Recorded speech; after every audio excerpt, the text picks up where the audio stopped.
देखिए बच्चों, आपका जो पहला चैप्टर था औगदिक का चैप्टर नंबर 10 पूरा बेटा कंप्लीट हो चुका है। अब हम चलते हैं अपने नेक्स्ट चैप्टर पर, चैप्टर नंबर 11 जिसका नाम है अल्कोहल, फिनोल और ईथर। ठीक है बेटा, तो पहले हम पढ़ेंगे बेटा अल्कोहल के बारे में। ठीक है बेटा, तो देखिए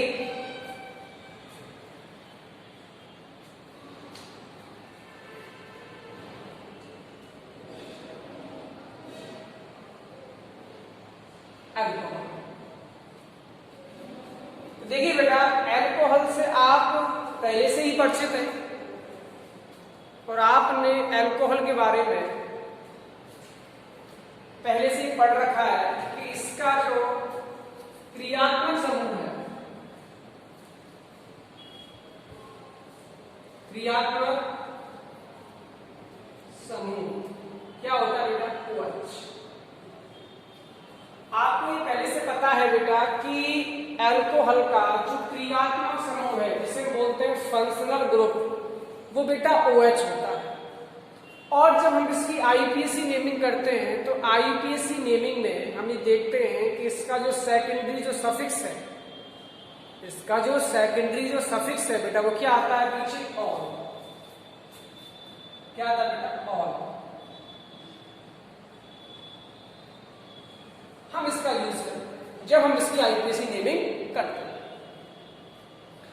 अब मेरा बात आती है कि अल्कोहल को वैसे तो हमने 10वें चैप्टर में अल्कोहल की हमने कुछ रिएक्शन भी पढ़ी थी, जैसे कि आपकी डार्जन अभिक्रिया है। ठीक है बेटा, वो भी अल्कोहल की रिएक्शन थी।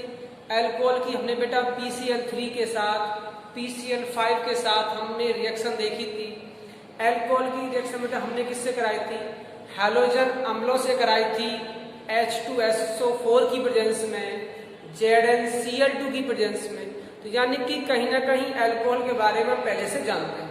ठीक है बेटा, अब देखिए, अगर मैं आपसे नॉर्मल पूछूं कि अल्कोहल बनता कैसे, तो देखिए बेटा, हमारे पास ये क्या है? एल्कीन। हमारे पास कोई क्या है बेटा? एल्कीन है।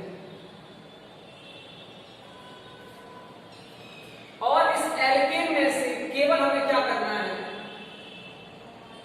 एक H को हटाना है और हमें इसकी जगह पर क्या लगाना बेटा?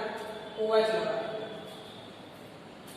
ठीक है बेटा, ये एल्केन है और एल्केन में से हमें H को हटाना है और OH को ऐड कर देना है। देखिए क्या बनेगा, यहां से बनेगा आपका ROH। ठीक है बेटा, अब देखिए एल्केन का जो सामान्य सूत्र होता है जिसे आप पढ़ के आ चुके हैं, वो क्या होता है बेटा? CnH2n plus. ये एल्केन का बेटा सामान्य सूत्र है। ठीक है बेटा, अब एल्केन से हमने क्या बना दिया? अल्कोहल बना दिया। तो हमने बेटा किया क्या इसमें? हमने कुछ नहीं किया, केवल एक H को हटा के और उसकी जगह हमने केवल OH लगा दिया बस, और हमने कुछ नहीं किया। इसका मतलब अगर हम अल्कोहल का सामान्य सूत्र देखें, अगर हम अल्कोहल का सामान्य सूत्र देखें तो यहां से देखो क्या बनेगा? CnH2n। अब एक H कम किया तो कितना आएगा? 1, और जोड़ा क्या बेटा? OH। यहां OH। ये है अल्कोहल का सामान्य सूत्र, जो आपकी समझ में आ गया होगा कि एल्केन से हमने कैसे अल्कोहल का सूत्र बनाया है। इसमें से एक H कम किया तो यहां एक लिख दीजिए, जोड़ा क्या वो ऊपर लिख दीजिए, तो आपका बेटा अल्कोहल का सामान्य सूत्र आ जाएगा। ठीक है बेटा, अब हम आते हैं कि अगर हमसे तो पूछे कि अल्कोहल की परिभाषा क्या है, तो आप क्या बताओगे? देखो बेटा, जो आपका OH ग्रुप होता है बेटा, इसको बोलते हैं हाइड्रोक्सी समूह। क्या बोलते हैं इसको बेटा? इसको बोलते हैं बेटा हम हाइड्रोक्सी ग्रुप या हाइड्रोक्सी समूह। तो हम क्या कर रहे हैं बेटा? हम एल्केन में से H को हटा के हम क्या लगा रहे हैं, हाइड्रोक्सी समूह लगा रहे हैं। तो अगर आपसे वो डेफिनेशन पूछे तो आप बोल सकते हो कि एल्केनों का हाइड्रोक्सी व्युत्पन्न क्या कहलाता है, एल्केन, सॉरी एल्कोहल।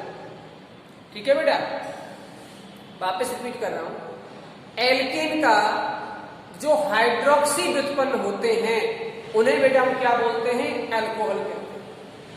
ठीक है बेटा, एल्कोहल का सामान्य सूत्र क्या है, CnH2n + 1 और OH। ये इसका नॉर्मल फॉर्मूला है जो सभी जगह काम आता है। अब बेटा हम आते हैं इसके क्लासिफिकेशन पर कि इसका वर्गीकरण हम कैसे करें। तो देखिए बेटा,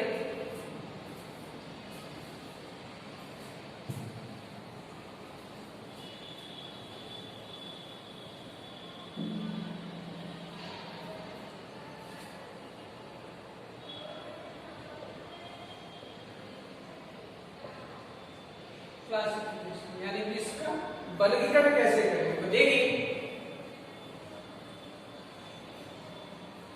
अगर हम पहले OH ग्रुप, OH समूह की संख्या के आधार पर देखें तो बेटा एल्कोहल होते हैं आपके कितने तरीके के, 3 तरीके, मोनो, डाई और ट्राई। या फिर आप ऐसे बोल सकते हो, एक तो होता है बेटा मोनोहाइड्रिक एल्कोहल और एक होते हैं पॉलीहाइड्रिक एल्कोहल। ठीक है बेटा, तो देखिए अगर मोनो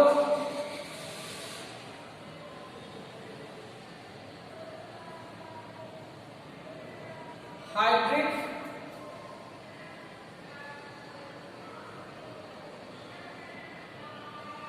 एल्कोहल, मोनोहाइड्रिक एल्कोहल, और दूसरा लिख सकते हैं इसको पॉली हाइड्रिक एल्कोहल।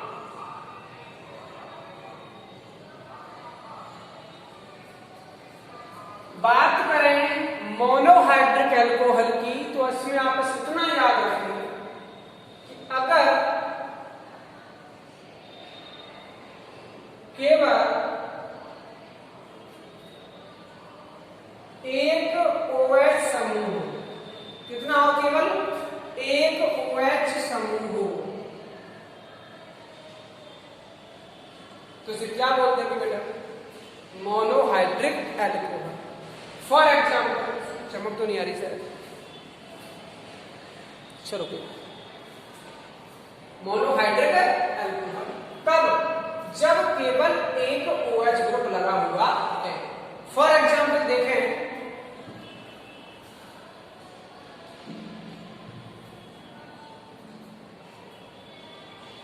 CH3OH क्या है ये है बेटा मोनो हाइड्रिक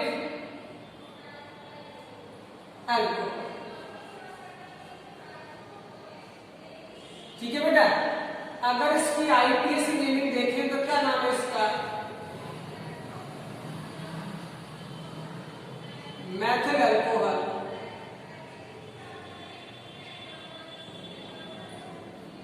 ठीक है बेटा, अब आते हैं दूसरे एग्जांपल पर, CH3 CH2OH। ये भी बेटा मोनोहाइड्रिक एल्कोहल ही है। इसका नाम क्या है, इसको हम एथेनॉल भी कह सकते हैं,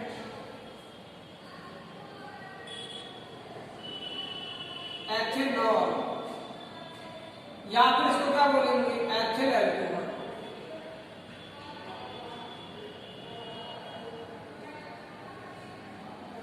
इसको भी क्या बोल सकते हैं, मेथेनॉल, मेथेनॉल, जो उसका IUPAC। ठीक है बेटा, ये हो गया आपका मेथेनॉल, ये आपका हो गया एथेनॉल। ये दोनों ही किस कैटेगरी में आते हैं,